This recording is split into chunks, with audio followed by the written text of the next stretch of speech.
What is going on, everybody? Welcome back to Red Seat Radio. My name is Corbin. I know I've been preaching for the last couple of videos that we don't care about wins and losses anymore. We care about individual performances. So why am I titling a video about the Red Sox total sloppy baseball? Well, it was individual performances in this series that led to some sloppy baseball by the Red Sox, which ended up costing them the game last night and really the series in general. So that is what we were talking about today. We were talking about everything that went on in this Yankees series. We're going to talk about the good, the bad, the ugly, and we're going to talk about how individual performances are starting to concern me slightly with some of these players for the future of the Boston Red Sox. But before we get into that, do me a favor, make sure you guys have hit that subscribe button if you haven't already. If you're new here, we talk Red Sox content almost every single day. Also, make sure you guys have hit the like button on this video as well. Helps out a ton, would mean a lot to me. Thank you all very much for clicking on this one. Let's get into it.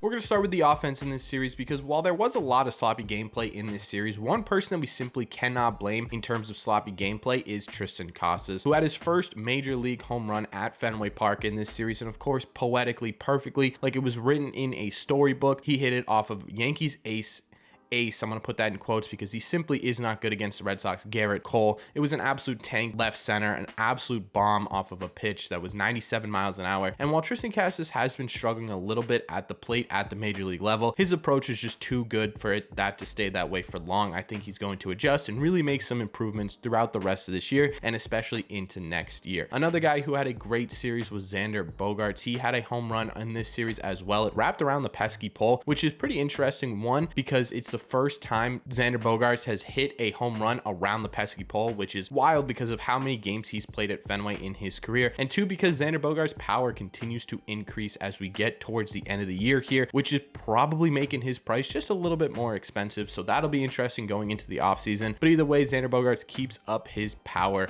play. Reese McGuire also had his first Red Sox home run in this series as well. And for a guy who really isn't known for his offensive ability and his power ability at all, this was an absolutely beautiful swing. It was on a fastball high and in. He got his hands around it and hit it about 400 feet over the pesky pole. Just an absolutely beautiful piece of hitting. And for a guy, again, who really isn't known for his offense, he's been contributing a lot to this Red Sox team offensively. And once we kind of got over the jokes and the funny ha-has about Reese McGuire, he really has been an asset to this Red Sox team. Again, another guy you can't really blame sloppy play on. Connor Wong had an RBI double in this series. He continues to swing really, really well at the major league level, something that I'm going to be looking for in the last 19 games of this season to see how he progresses offensively. He had that RBI double, but he did make some sloppy plays on defense that we're going to be talking about in a second. After that, the last RBI in this series that was a hit was an RBI knock from Alex Verdugo, who continues to hit the ball really, really well. I think at this point in the season, this is the Alex Verdugo we've been asking for this entire year. We've wanted this sort of production from Alex Verdugo this entire year, and part of it was unluckiness, part of it was him just not being at his full potential. But to see him hitting like this in the later half of this season, again, another storyline that I want to watch unfold for the rest of the year, and hopefully he can bring that and improve upon his performance this year in 2023. I know what you're thinking. You're probably sitting there like, well, that doesn't sound like a sloppy baseball team. That sounds like a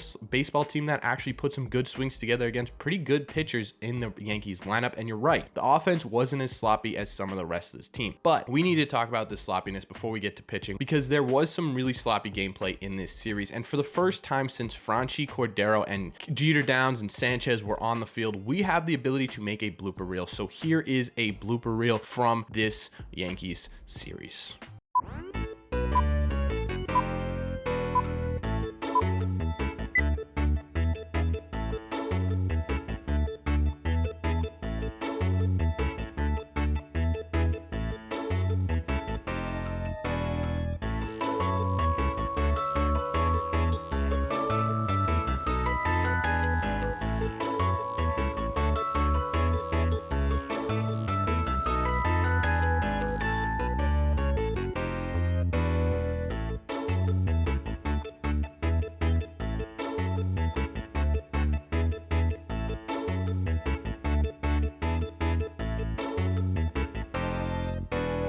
As you could tell, some bad defensive plays from Verdugo, who probably should just thrown it to the cutoff man, a bad throw by Connor Wong, and I do really feel bad about making this video almost entirely Almonte, who really probably shouldn't have been in center field to begin with, but he just did not look great out there. Either way, those were 3 sloppy plays in the span of 9 innings for the Boston Red Sox, something we have not seen in a while. So defensively, not a great series for this Red Sox team. As for the pitching, Nick Pivetta actually had one of his better starts against the New York Yankees. It was a solid start against the Yankees, who he has been struggling against this entire season. It's actually probably the first time I've said that since the first opening series in the Bronx in April. He ended up going 5 1/3 inning, allowing 3 runs and striking out 5. And when it comes to individual performances and season arcs, one thing I really want to see from Pivetta to finish out this year is to finish out strong against AL East opponents. That has been his weak spot. I mean, that's been the Red Sox weak spot, but specifically Nick Pivetta's weak spot this entire year. So that's something I'm going to be keeping my eye on again in the last 19 games of this season, because we're playing the AL East so much, because Nick Pivetta is probably only realistically going to start against AL East teams. Watching him kind of regain that confidence against AL East teams is going to be important for this 2023 season. Brayan Bello, he simply just deserved better in his start. All of that montage came from the second game in this series, and it was on Bello day. It seems like the Red Sox just simply don't want to allow Bello to win ball games, but he was absolutely dominant. He ended up going 5 innings, allowing 0 earned runs because of the errors on that play, and striking out 6. He was making pretty elite hitters like Aaron Judge and Giancarlo Stanton look pretty ridiculous at the plate. He was painting corners. His sinker was all over the place in terms of movement. It was a fantastic outing by Brayan Bello. If we're looking at the last 19 games of this season, I think the most important development for a rookie in this Red Sox organization is watching Brayan Bello in these last 19 games. I think what he can do and how he can develop in these last 19 games of the season is going to be super important for this 2023 team. And all in all, starting pitching wise, we had a great series in terms of sloppy play. Both Nick Pivetta and Brayan Bello performed really, really well. It's unfortunate that the players behind him couldn't back them up fully, but they did a really great job. As for the bullpen, I would say it was pretty mediocre in this series. There were highlights though. Caleb Ort hit 101 on the gun and struck out 2 in his outing. And Caleb Ort, who's been a little bit sloppy in general for this Red Sox team, I had no idea that was in him. I didn't think anyone knew that he could hit 101 on the gun. That was pretty impressive to me. He ended up with a solid outing as well. Matty Backpacks continues his comeback tour. He had a really solid outing. A lot of this bullpen had a pretty solid outing in this series, to be honest with you. There were only a couple of guys who faltered in this series. One of them was Garrett Whitlock, who let up an absolute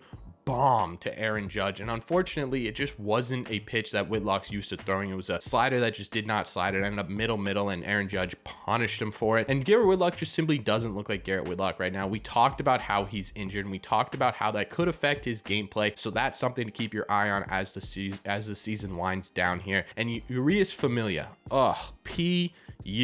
what a performance by this guy. It was terrible. I mean, he couldn't find the zone, and when he did find the zone, it was middle, and he got punished for it in late innings, and that's just kind of the tail of the tape for the Red Sox this year. Luckily though, Familia was released after this game, so hopefully the Red Sox can make some improvements and put their head on straight and get Frank Germán up here as soon as humanly possible to see what he can do for this Red Sox team. I think we're at the point now in this Red Sox season where we value just watching solid baseball over wins and losses. The first game of the series was actually really solid. I think we had a chance to win. It didn't happen, but it was a decent game to watch. The second game was not so much the case, and I think that's the problem going forward. If we're going to watch the rest of these 19 games of this Red Sox season, all I want is for it to be solid gameplay, for something that we can talk about and get excited about for 2023. And there were pieces of that in game 2, but it really came down to just the Red Sox simply not playing good baseball. I think a big part of that too is because of Trevor Story being out. You had to move Kike to second base, so as Trevor Story makes his way back, which should be within the next series, this Red Sox defense will get a lot stronger. Either way, let me know in the comment section down below. What did you think of this Red Sox series? Did you like it? Did you not like it? What were the things in your opinion that were really truly sloppy baseball, and whose performances in this series were you excited to watch? Were you excited to see? Were there people in this series that you've been wanting to see that simply did not perform? Let me know all your thoughts on this Red Sox series and the sloppy baseball that they played